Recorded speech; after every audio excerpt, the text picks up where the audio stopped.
Hey, what's up, everybody? This is your boy Lane McCray from Bouche. That's right, the one and the only. And you're listening to Nothing Shocking, the podcast.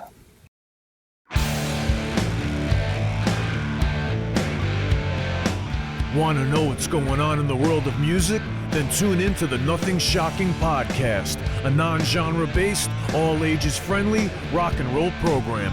Join us weekly for interviews with all your favorite rock stars from the mainstream to the underground.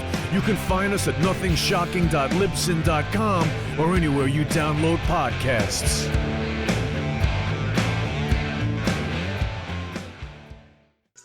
We're putting the band back together. The numbers all go to 11. I'm talking about bands that rock. Led Zeppelin. What about Sabbath? AC/DC. Motorhead. Does that mean it's louder? Is it any louder? Well, it's one louder, isn't it? We're not worthy! We're not worthy! Why don't you just make 10 louder and make 10 be the top number and make that a little louder? These go to 11. I get up off the ground and raise my head. Days like this, think I should be dead. One for Satan, two for me. Let's cheat the devil, it's fun, don't you agree? Welcome to the Nothing Shocking podcast. I'm your co-host, Jeff Untied, and with me in Dog Bowl Studios is Coach Nez. You can find the Nothing Shocking podcast on Libsyn or any podcatchers. Like our Facebook page or follow us on Twitter at NoShockPod. You can also find the Nothing Shocking podcast on Rock Rage Radio every Sunday morning at 7 a.m. Central Time. Our sponsor is Ragged Records, located in downtown Rock Island, Illinois, and downtown Davenport, Iowa. We'd like to thank the Hong Kong Sleepover for allowing us to use their music for our intro and bumper ending. Tonight's guest is Lane McCray of Bouche. Yeah. He's also working on his own solo endeavor called McCray, and he also has his own label called McCray as well. I believe Bouche is doing some summer touring. Yep, and he's got possibility of a Decades of Dance tour, maybe 2024. Yeah, hey, great interview. Let's get to it. All right. Good night. Good night.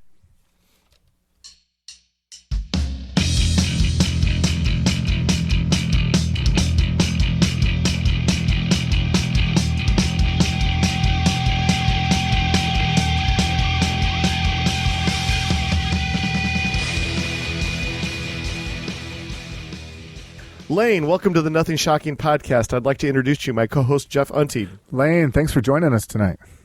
You're more than welcome, sir. Nice to meet you. Well, thank you for all the correspondence. I know it was a while back when we scheduled this with you, so we were ecstatic to have you on this evening or morning time for you. Yeah. Late night. Yeah, very late. So as we see COVID restrictions now in the rearview mirror, how have you kind of kept yourself busy during the COVID lockdown to now to the present time? Well, you know, it's interesting. At the end of 2019, I was on tour in the UK when all this stuff started coming down when I came back from the New Year. And at first, I was a little taken aback because, you know, artists, we make the bulk of our money by touring, right? Mm-hmm. And so I was originally scheduled to be doing a Google conference, I think, in Tel Aviv, like mid-January 2020.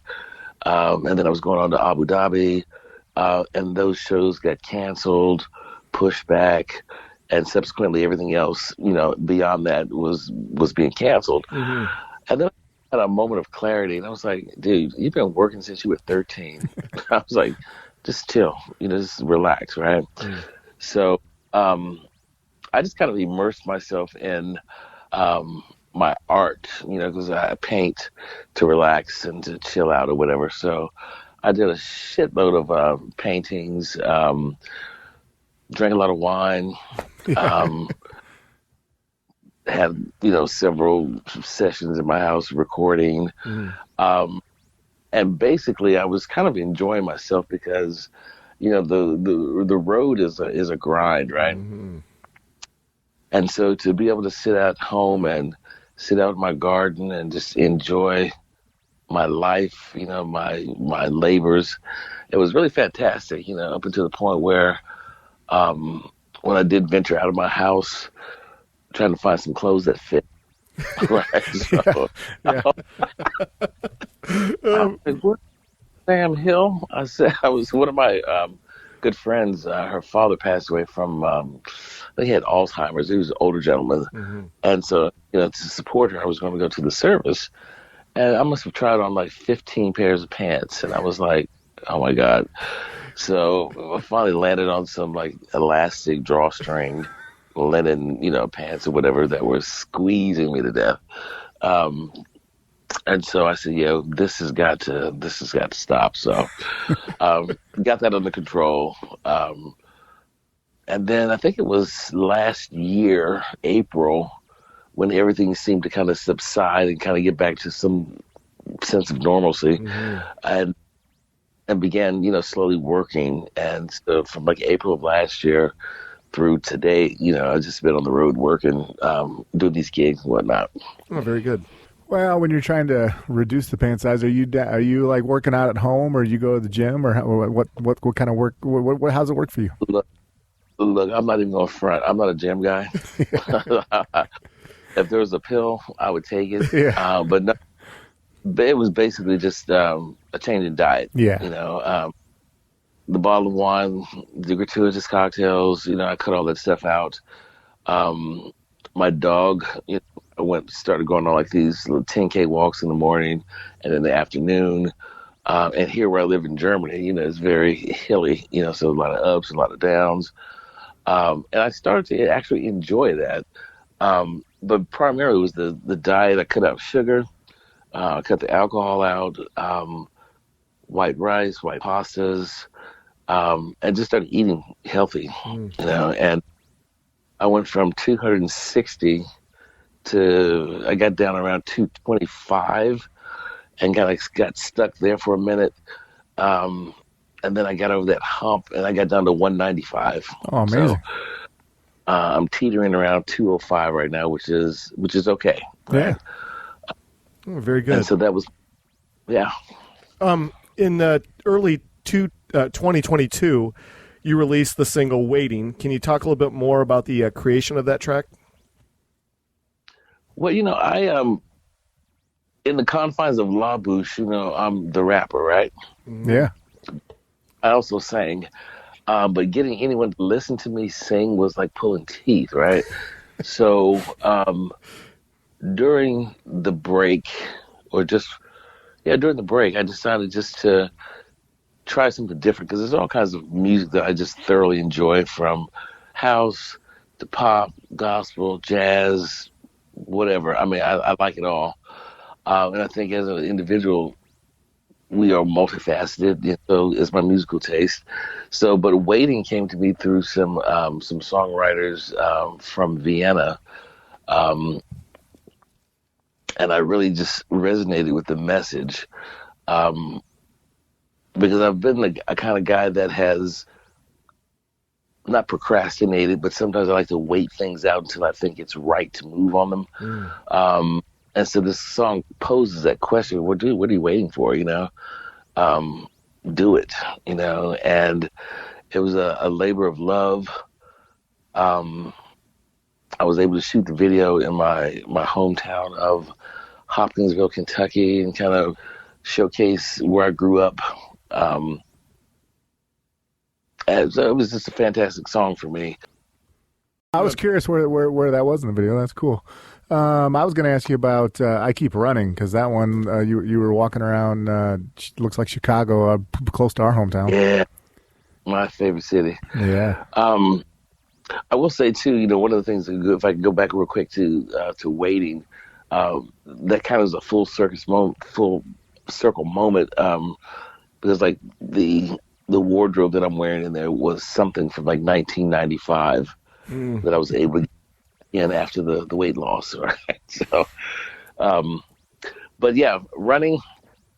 I shot that in Chicago on a hot summer day, and when you first get into this business and you start shooting videos and everything, it's all kind of daunting, right? Back in the day, we had all these big crews, camera crews, wardrobe and catering and blah blah blah blah. Now today, it requires only an iPhone or GoPro or something like that, and coming from a shy guy, because I'm pretty much an introvert until I'm like on the stage, walking around the city as vibrant as Chicago and doing what I did was really cathartic in a lot of ways. One of my friends, a photographer, Lebanese guy that lives in Chicago, big supporter, Gabby, shot the video for me. And I just was trying to dress it down because all the other, the Bouche videos have been, glammed up clothes, Sure. And I just wanted to strip down and just show the real me, the imperfect me, and just, the message of just running. And I thoroughly had a great time there in Chicago. So much so that I get the keys to my new home in Chicago on May 1st. Nice. That's an exclusive for you. Very cool.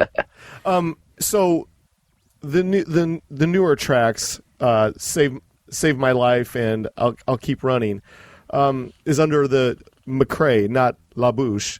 Right. Was there a consensus decision to say, hey, I kind of want to have another part of me besides La Bouche? Was that kind of the direction you wanted to go? Well, I think La Bouche, has its, its own identity.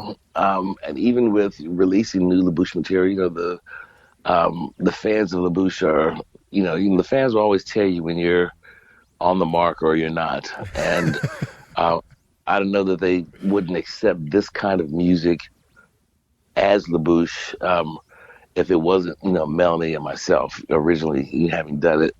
I think I just like my alter ego. I just wanted to just separate myself from that. This was released on my own label. It was, financed by my own label. And it was just, I don't know, it was just to separate the two. To let people know that, this was Lane McCray and not La Bouche. Oh, very good. Yeah, that's cool. McCray Records. So you started that. Was that started just for doing these new projects, or is this something you've had it in the works for a while? Or McCray Records has been around for a minute. I was just trying to find the right vehicle to use to bring it to the forefront, if you will. And basically, it's just a vanity label for myself, because these days it's extremely difficult to get labels to even listen to you if you've been out there for a minute. While at the same time trying to find yourself interesting to 20 and 30-year-olds. Me. And while I'm only 30 years old myself, keep saying that, Lane. Well, people don't believe I'm the age that I am. I'll just put that out there. Yeah, very good. Don't act like it. Don't look like it. Whatever. But no, it's allowed me to do some stuff. People have come to me about releasing stuff on the label, for them. But with that comes a huge financial responsibility. Right. So it pretty much is a vanity label at this particular point. As an independent artist, releasing things because it takes a lot of money to get a song out and try to get it on the radio, and it's a hit or miss kind of thing. Is there any thoughts in your mind of maybe signing other artists to your label, or is this strictly for you and you only? Well, I think eventually I would love to do that because I have thought about possibly not completely retiring, but from the road, I'm trying to reduce my and I say that, but I know I'm probably not going to do it. But in my mind, I see myself just going out for the big festivals, because at the moment I will perform on a postage stamp, Asparagus Festival, whatever, wherever there's a need or a want to have La Bouche or McCray, I will do it. But at the same time, I'm trying to, spend more time with family. My kid, my grandkids, my mom is getting older, and not be so driven by chasing that bag, right? Absolutely. I think, but eventually I'm trying to leave something for my daughter, for my grandkids, a legacy that they could carry on, because my grandson, who is 8, is very interested in engineering and things like that already. Nice. This may be something they can carry on into the future, but we'll see. Oh, very cool. In 2020, you released Ringing the Bells of Christmas during the height of the COVID pandemic. Can you talk a little bit more about the recording process for this track, and did you have any reservations of releasing new material during the pandemic? No, I think a lot of artists were scrambling to stay out there by any means necessary. That track came to me through Blanco y Negro, a label in Spain that wanted the Bouche to do this Christmas track. So, my manager sent it to me. And I get music all the time, and some of it's inspired, some of it's not. Mm-hmm. And so, when you're writing, that's, you get something that's kind of crappy, and you're trying to make something out of it. And it's just like pulling teeth, right? But this track, I got it, and I sat down at my dining room table, and 20 minutes, the song came out. And I sent it to them, and my only disappointment with it was that there was no video to go with it, so I may redo that this Christmas, re-release it. But it was something different, something fun.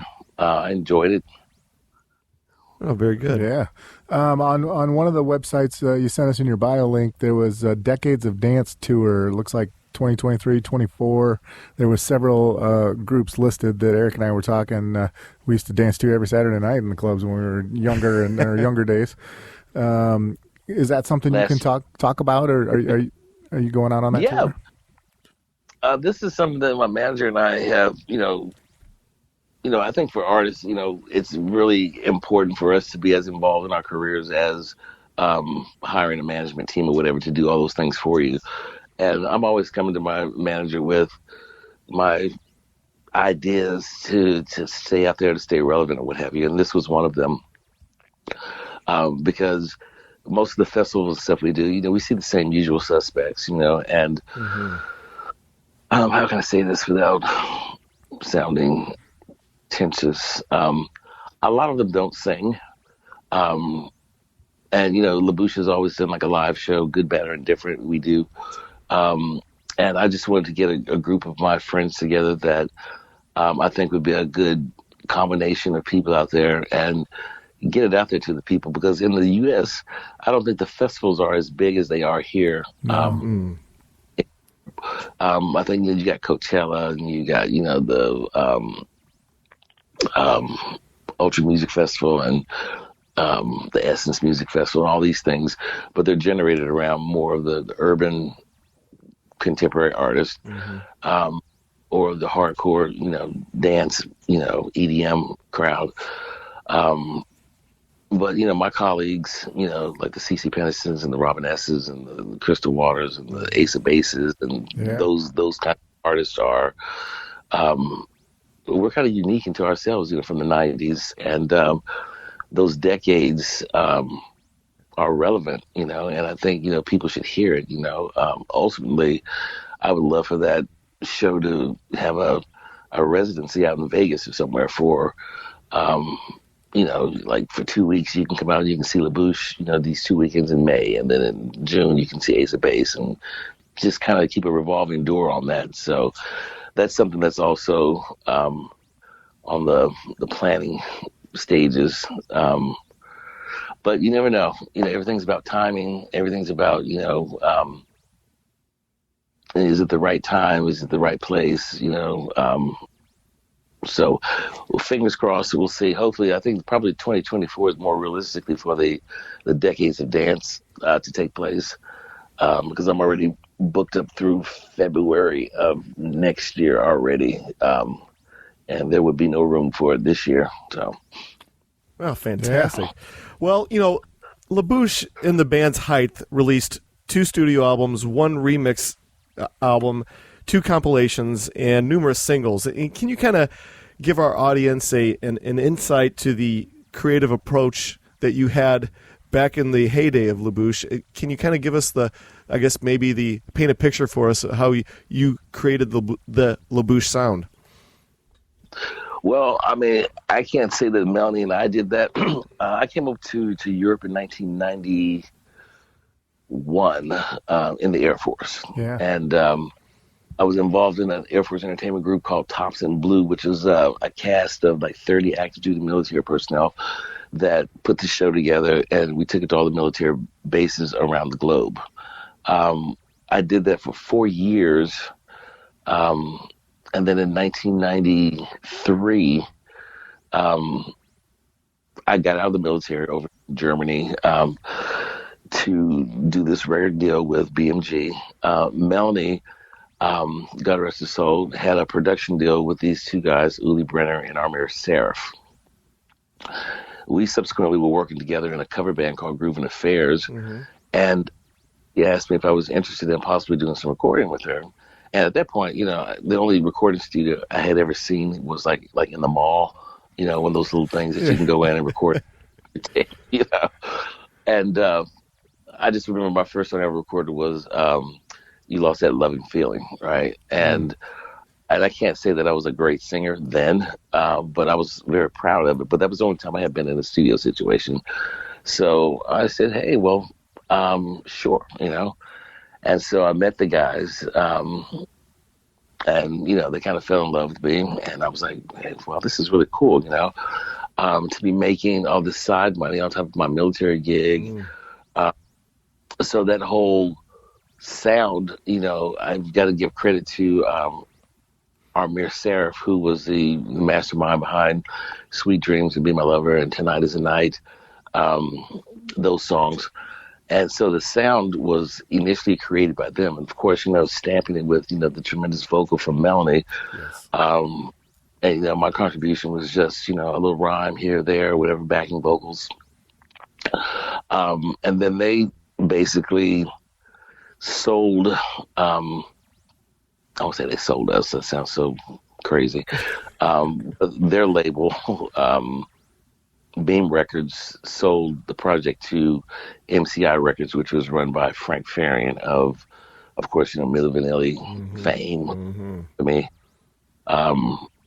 And I think that's something that you can just manufacture. So I think it was a combination of the production, the vocals, and the know-how and the experience that Frank Farian had that created the sound that we had. And at the time, you had your groups out there like Culture Beat and Snap, to Unlimited, which their songs were more generated around the raps, and the girls were singing the hooks. Ours was kind of in reverse. It was about the song flavored with some raps or whatever.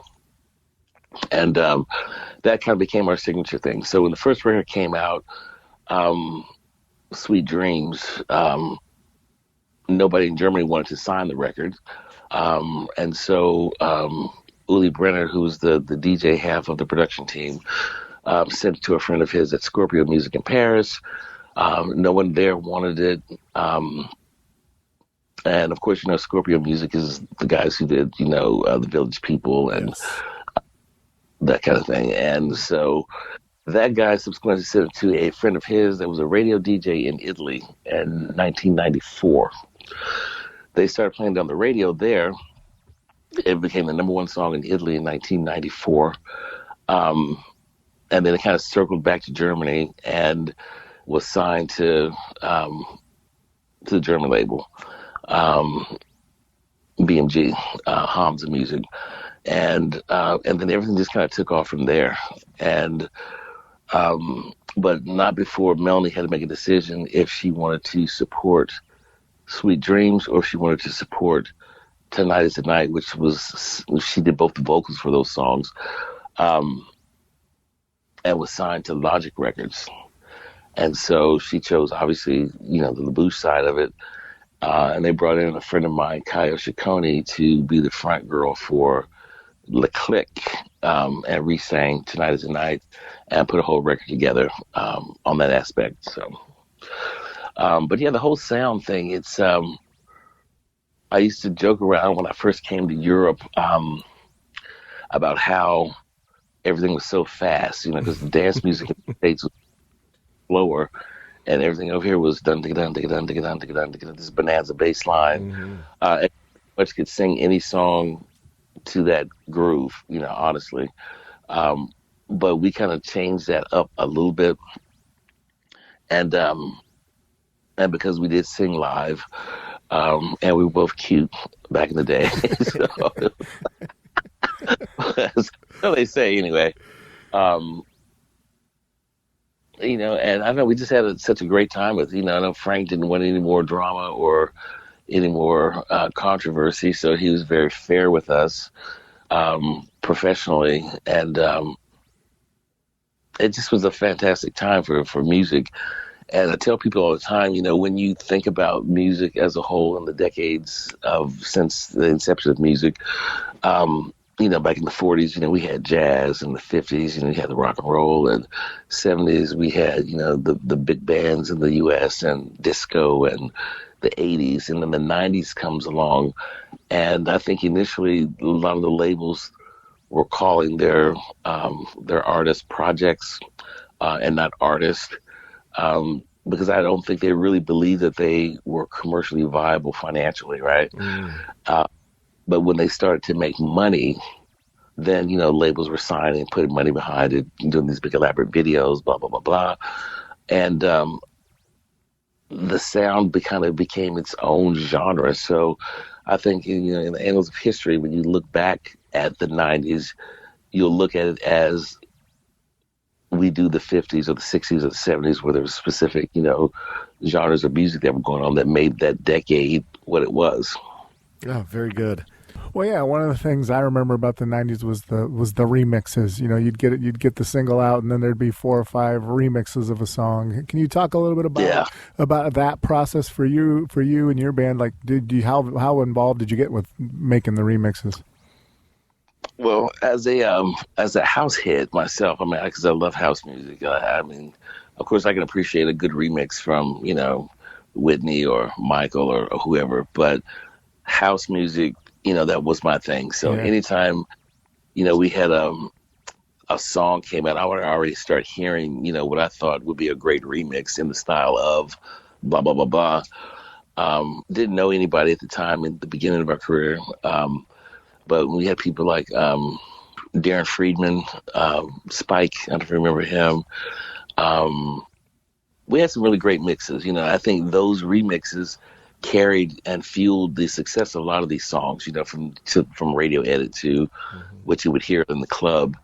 And before we had, the big anthems of like the 2000s, if you will, we had all those other more kind of housey, keyboard generated, that just were infectious, that just made you just want to get up and either go to the gym or get on the dance floor or drop the car.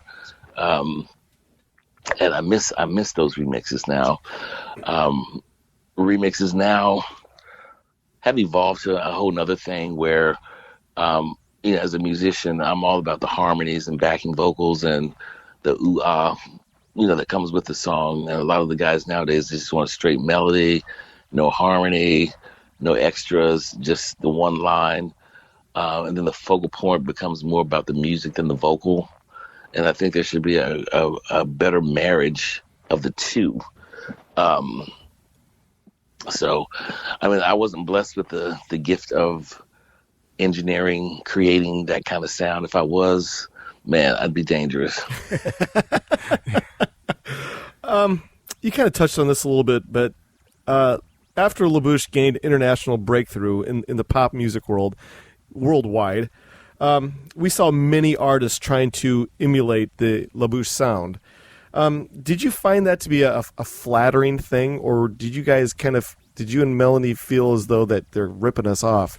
How did it work for you guys? Well, if I'm being honest, I think we all are influenced by something. I think we all are inspired by other musicians that we listen to. I don't really listen to the radio myself, because when I'm writing, I'm always trying to be setting the trend and not like following the trend. Right. But to your question, I remember, and I'm friends with like the real McCoy, right? Right. OG, and we're cool, right? But when I first heard their "I want you, baby, I need you, baby, hola, hola, Yes. oh," yeah, I was like, no, they didn't. That was, I mean, just right out of Sweet Dreams. Now, let's go back to Sweet Dreams. Originally, that song was written by Melanie Thornton and Robert Haynes. And if you looked at the credits back then, you would see those two names listed as writers. Now, if you looked at it now, you'd see 25 names listed because everybody came after Frank because they said that they wrote, I think Ola Ola A was something from Kid and Play back in the day.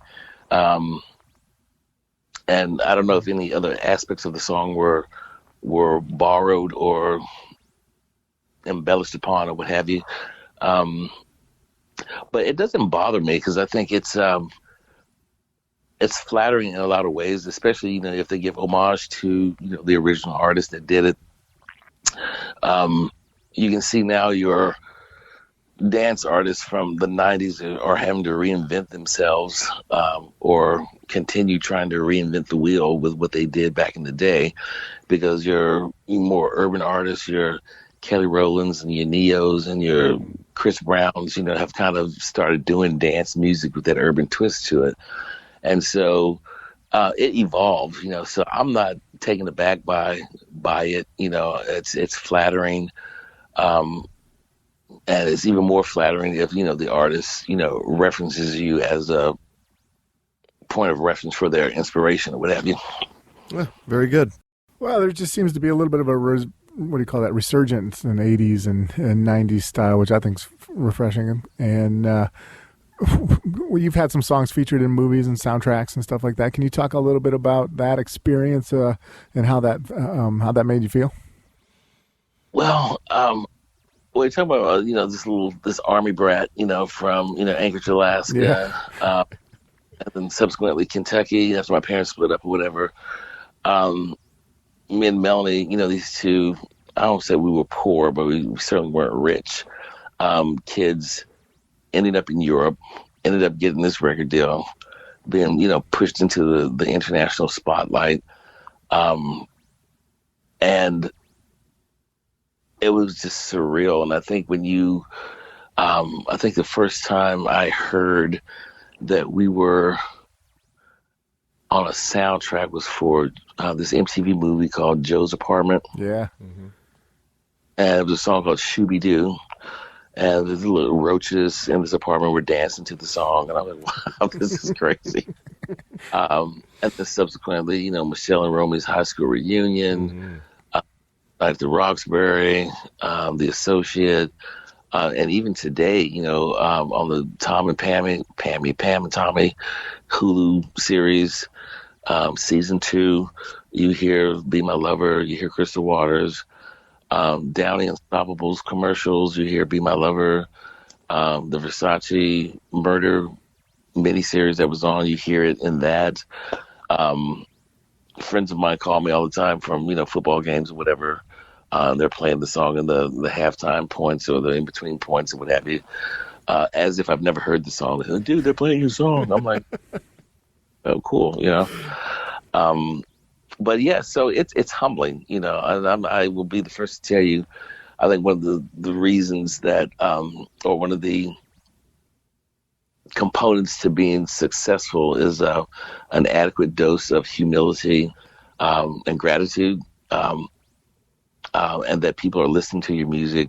But I think probably the most humbling part about what I do is when you do a show and you do the meet and greets afterwards and you get to talk to the kids or the people, and they tell you something significant like, I was going through a divorce when this song came out. I was coming out, during this time. My mom had kicked me out of the house, or something significant happening to them in their lives. And I kind of tried to relate that to my own life, because I remember when I was stationed in Turkey back in 1982, and there was specific music that really jarred me, that even when I hear it today, takes me back to a particular time or what I was going through. So, to hear the comments and to hear people say, well, I was going through a real bad breakup and I went to the movies and then I heard your song like in, the Night at the Roxbury and it just brought me out of the dark, that or whatever. I mean, you've got to feel good about that, and to be able to stand in front of, thousands of people and do shows and have them singing lyrics back that you wrote is just awesome. There's no better feeling than that. Fantastic. Yeah. All right, so we're running low on our allotted time here. So I got one more question for you, then we'll leave you alone for the morning, the evening, whatever you want to call it. So, and I know you've probably answered this question numerous times, but I haven't seen too many interviews with you, so I thought I'd ask this so here it goes. Melanie Thornton was a monster vocalist, one of a kind. Can you talk a little bit more about the working relationship you had with her and how did it, I guess the partnership, the magic that you guys made? Can you just talk a little bit more about that before we let you go for the evening? Well, I think a lot of it was kismet, and I think it was by chance, divine chance that we met. A friend of mine that I was in the Air Force with in this Air Force entertainment group, his name was Eddie Lawson, was singing in the cover band Groovin' Affairs with Melanie. He couldn't do a couple of gigs. He asked me if I could cover him. I said, sure. I went down to where Melanie lived, met her. And I have to paint this picture for you because it's just at least what I see in my mind. When I knocked on her door and she opened it, she looked like she saw a ghost. Because she said I was so fine and blah, blah, blah, whatever. I was like, whatever, So there was some attraction initially between the two of us. I'm not going to lie about that because she was a stunning young lady. Mm-hmm. Vocally, just when I started singing with the band, I am a mover and a shaker and an entertainer, right? So I can't just stand there and sing. And Melanie was more of a stand there, kind of sing, throw the arm out here, there, whatever. But I started going up to her, just kind of making her react to what she was singing. The band started kind of grasping onto that. But I mean, there's not a day that goes by that I don't think about this girl because she was so instrumental in me becoming who I am as an artist. Because like I said, I didn't know anything coming into this business, and I learned a huge amount from her. She was a consummate professional. I don't think you'll find anybody on the planet that had anything bad to say about her. She just was one of a kind, and I think when people leave this earth, we all say, oh, it was too soon. But Melanie did everything that she came here to do. She left a lasting legacy. Yes. And that's probably why I still perform, because when I went back to work initially after her death, I'll be very honest with you and your listeners that I kind of spiraled a little bit because I had never been that close to death before.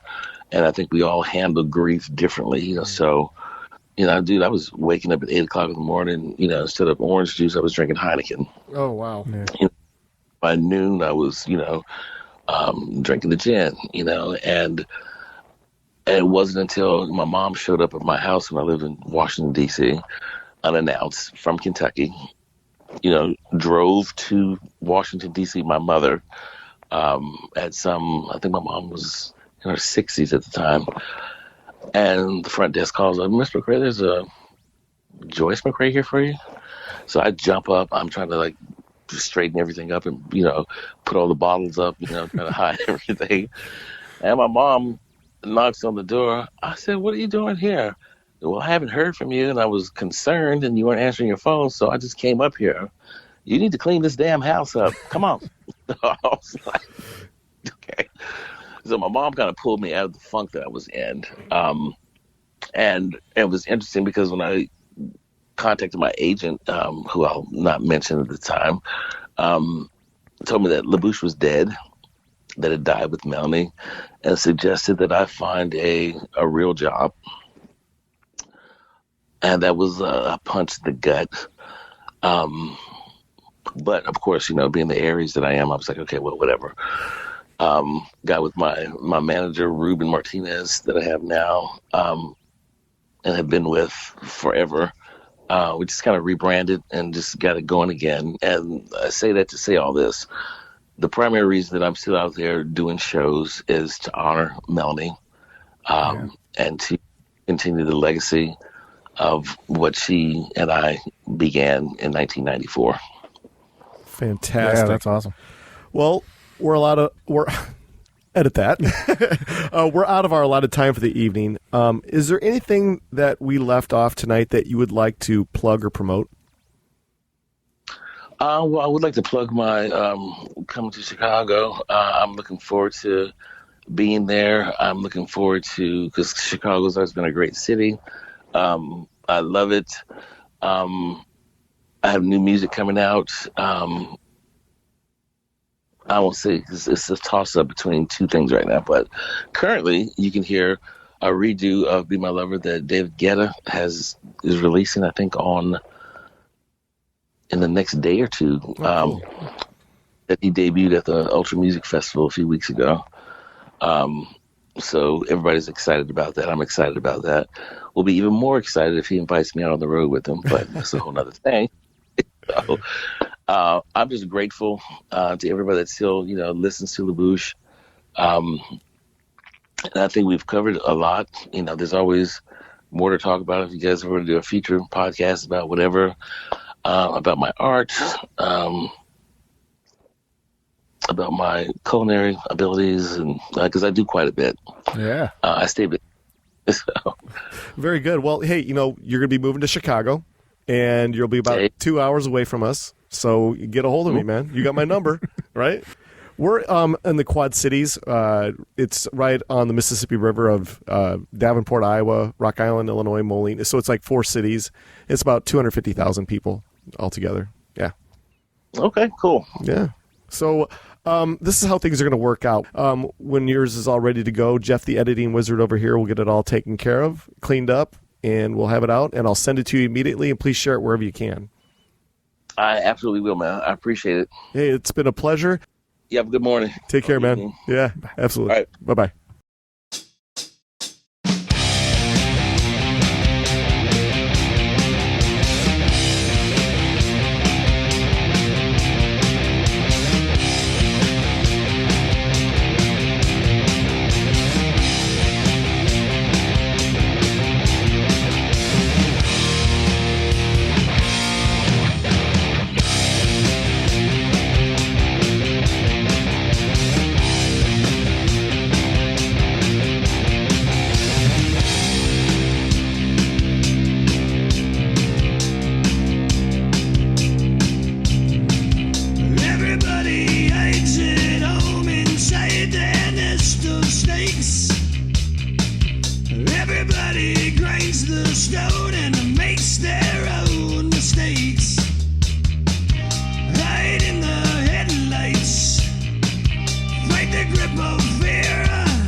Just can't.